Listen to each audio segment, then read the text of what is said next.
মাঝে মাঝে কবরস্থানে যাবেন।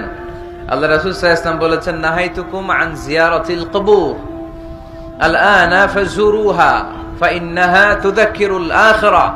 একটা সময় ছিল যখন আমি তোমাদেরকে কবর জিয়ারত করতে নিষেধ করতাম, বলেছেন মুহাম্মদ সাল্লাল্লাহু আলাইহি ওয়াসাল্লাম, কিন্তু এখন নিষেধাজ্ঞা আমি প্রত্যাহার করে নিলাম। আল্লাহ রাসূল বললেন, এখন আর সমস্যা নাই, এখন যাও, কবরস্থানে যাবে, যে কবরবাসীদের সালাম দিবে, মাইয়িতদের জন্য দোয়া করবে, কিলাব ফাইন্নাহা তুযাক্কিরুল আখিরা, কবরে গেলে আখিরাত স্মরণ হয়। স্মরণ হয় না?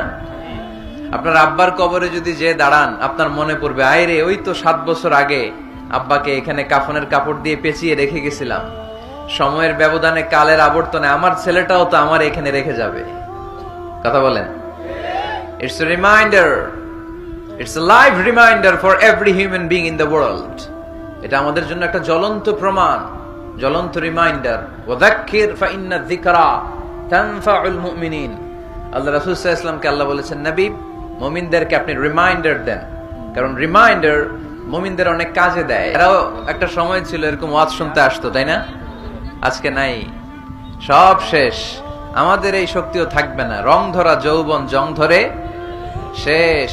মরিচিকার পেছনে ছুটছি আমরা পাগলের মতো, ব্যস্ত সবাই, সবাই ব্যস্ত, সুপার বিজি। কেন বিজি নিজেও জানে না। এজন্য এই ব্যস্ততা থামিয়ে আমরা যেন একটু থমকে দাঁড়াই, আমরা যেন ভাবি কেন এই দুনিয়ায় আসলাম।